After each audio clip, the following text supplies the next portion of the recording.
옛날 아주 먼 마을에 사람들은 시간이 흐르는 것조차 잊은 채 항상 바쁘게 움직이는 삶을 살고 있었습니다.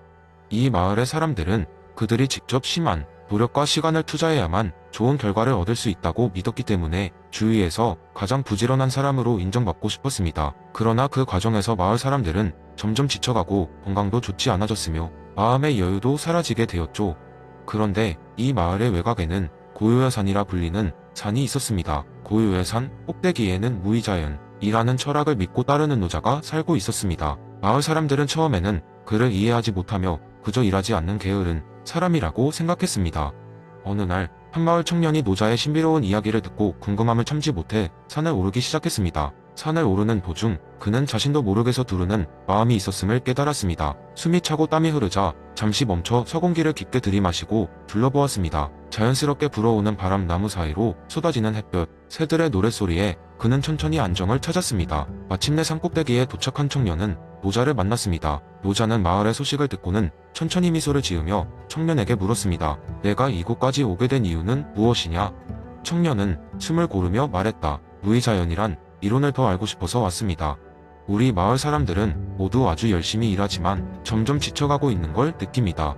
노자는 잠시 생각에 잠기더니 말했다. 무의자연은 아무것도 하지 않는 게 아니라 억지로 무엇을 하지 않는 것이지, 자연 속에서 모든 것은 그 자체로 존재하고 있으니 우리도 본래의 자연스러움을 따르는 것이 올바른 길이라고 보거라. 청년은 여전히 이해하기 어려웠지만 노자는 그에게 산 주변을 둘러보도록 권했습니다. 그 과정을 통해 청년은 자연히 흐름을 느끼기 시작했습니다. 나무는 물을 억지로 끌어당기지 않고 자연스럽게 공급받으며 새들은 끊임없는 노랫소리로 서로 교류하며 모든 것이 자연스럽게 이루어지고 있었습니다. 산에서 내려가는 길에 청년은 마음속에 큰 깨달음을 얻었습니다. 억지로 무언가를 하려고 애쓰지 않고 자연스럽게 흐름에 몸을 맡길 때 더 많은 것을 얻게 된다는 사실을 깨달았습니다. 마을로 돌아온 뒤 청년은 자신이 배운 것을 사람들에게 전파하기 시작했고, 그 결과 사람들은 점차 자신의 생활에 무의자연을 적용하기 시작했습니다. 그 이후로 마을 사람들은 여유롭고 조화로운 삶을 누리게 되었으며 더 이상 부지런함에 얽매이지 않고 자연의 흐름에 따라 살아가는 법을 익혔습니다. 이것이 그들에게 진정한 행복을 가져다 준다는 것을 깨달았던 것입니다. 노자의 가르침이 그들에게 깊이 스며들어 그들의 삶은 이제 스스로 그러함에 가까운 삶에 한 발자국 더 다가가게 되었습니다. 두 번째 이야기. 옛날 조선시대 퇴계 이황의 이기론을 바탕으로 한 사람들에게 새로운 메시지를 전하고자 하는 유학자들이 모여 있었습니다. 그중 한 명인 정철수는 사람들이 이기론을 더 쉽고 재미있게 이해할 수 있도록 길을 찾고자 했습니다. 그는 사람들이 웃고 즐길 수 있는 이야기를 만들기로 결심했습니다. 철수는 우선 그 시대 배경에 맞춰 친숙한 인물과 상황을 설정했습니다. 이야기는 작은 마을에서 시작됩니다. 이 마을에는 이름난 말썽쟁이인 기풍이라는 소년과 조용하지만 지혜로운 친구 이명이 살고 있었습니다. 두 소년은 함께 놀며 마을 곳곳을 돌아다니곤 했습니다. 하지만 그 둘은 늘 어떤 문제를 일으키거나 해결하는데 서로 다른 접근 방식을 취하곤 했습니다. 기풍이는 어디를 가든 늘 문제를 일으키기 마련이었습니다. 어느 날 그는 마을 저수지에 몰래 들어가 물고기를 손으로 잡아보겠다며 뛰어들었습니다. 물은 춤추듯 튀고 주변 사람들은 놀라 피했지만 그 와중에도 기풍이는 물고기를 손에 쥘 수 있었습니다. 기는 늘 이렇게 활동적이고 에너지가 넘치는 소년으로 변화와 움직임을 선호했습니다. 반면 이명은 늘 조용히 앉아 기풍이를 구경했습니다. 이명에게는 이러한 움직임 속에서 관찰하고 배우는 것이 더 중요했습니다. 그는 물고기가 왜 이리저리 움직이는지, 그리고 물의 흐름이 어떻게 되는지를 분석하며 그 안에서 보편적 원리를 찾았습니다. 이에게는 사물의 본질을 이해하고 그 원리를 바탕으로 조화를 이루려는 지혜가 있었습니다. 어느 날 마을에 커다란 문제 하나가 발생했습니다. 오래된 나무가 거센 바람에 흔들리며 이제 언제 쓰러질지 모르는 상황이었죠. 마을 사람들은 모두 걱정에 빠졌습니다. 기풍이는 이를 해결해야 한다고 크게 외치며 나무에 달려들었습니다. 그의 행동력을 믿고 따르는 사람들도 있었고 나무를 그냥 뽑아내려는 시도도 했습니다. 하지만 나무는 너무나 크고 단단했습니다. 그때 이명이 조용히 나무 근처에 다가갔습니다. 그는 나무의 뿌리를 관찰하더니 마을 사람들에게 말했습니다. 여러분, 이 나무의 뿌리가 지금 손상되고 있습니다. 귀로 힘을 주어 뽑아내려 하기보다는 이를 살려야 합니다. 나무를 지탱할 수 있는 새로운 지지대를 만들고 뿌리 주위의 토양을 다져줍시다. 마을 사람들은 이명의 말을 듣고 그가 제안한 대로 행동했습니다. 그 결과 나무는 다시 안정감을 찾았고 모두의 노력으로 안전하게 유지될 수 있었습니다. 사람들은 이명의 지혜와 기풍이의 에너지 가조화를 이루어 문제를 해결한 것에 대해 크게 감동받았습니다. 이 이야기는 단순한 재미, 이상의 메시지를 전달했습니다. 이와 기의 상호작용이 중요한 이유는 바로 자신의 특성을 살리면서도 조화를 이루어낼 수 있을 때 비로소 진정한 해결을 이룰 수 있다는 것이었습니다. 이 이야기는 이기론이 가르침을 자연스럽게 보여주며 조화로운 삶의 중요성을 사람들에게 일깨워 주었습니다.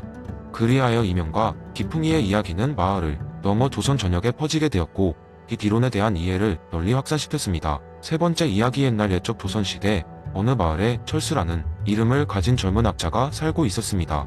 철수는 율곡 이의의 열렬한 추종자로 거경궁리의 이론에 깊은 관심을 가지고 있었습니다. 하지만 그는 항상 경건함을 유지하고자 했던 마음과는 다르게 마을 사람들에게는 매일같이 웃음을 선사하는 별종 같은 존재였습니다. 어느 날 철수는 거경궁리의 참된 의미를 몸과 마음으로 체득하기 위해 산속 깊은 곳으로 들어갔습니다.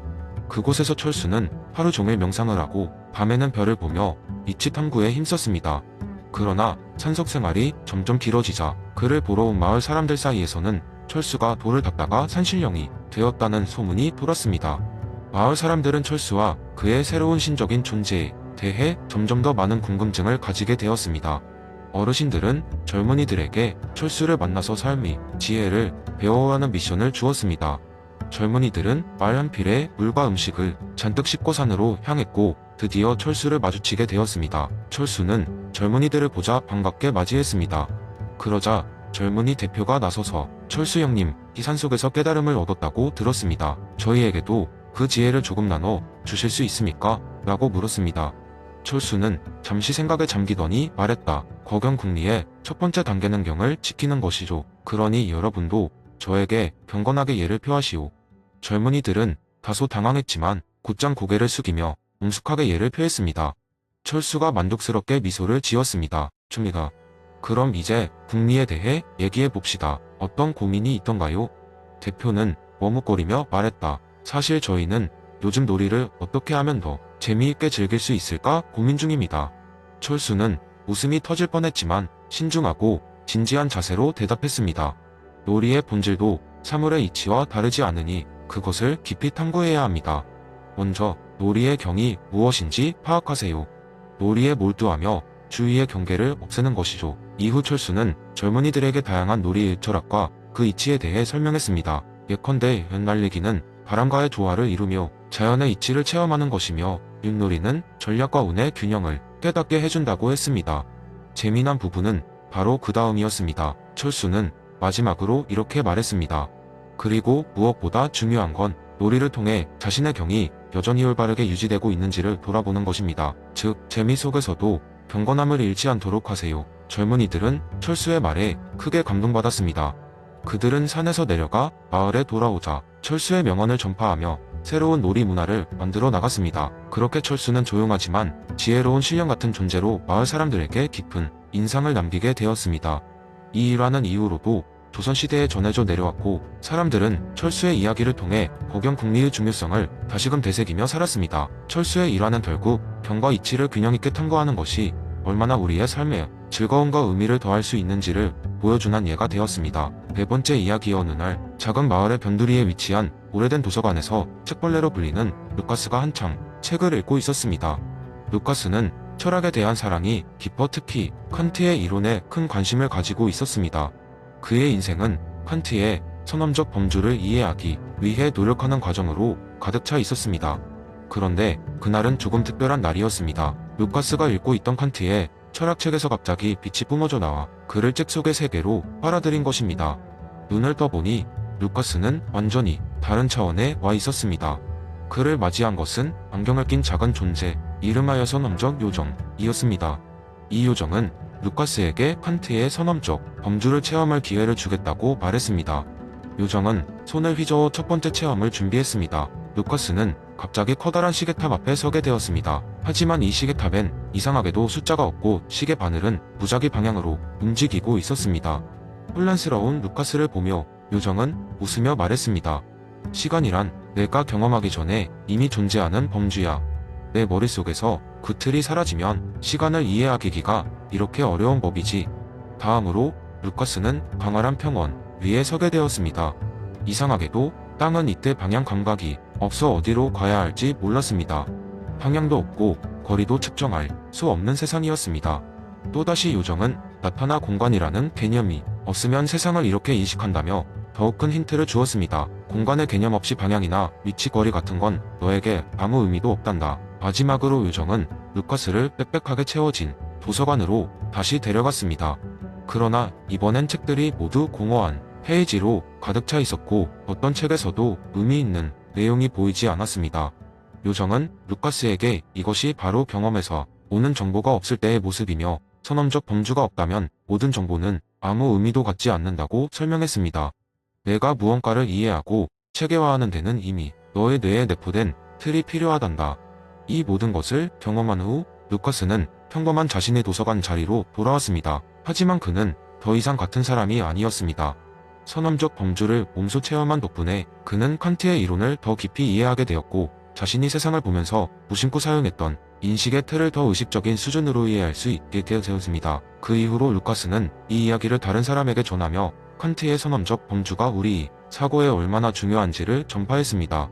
그리고 그는 종종 웃으며 말하곤 했습니다. 칸트의 세계는 책 속에만 있는 게 아니야.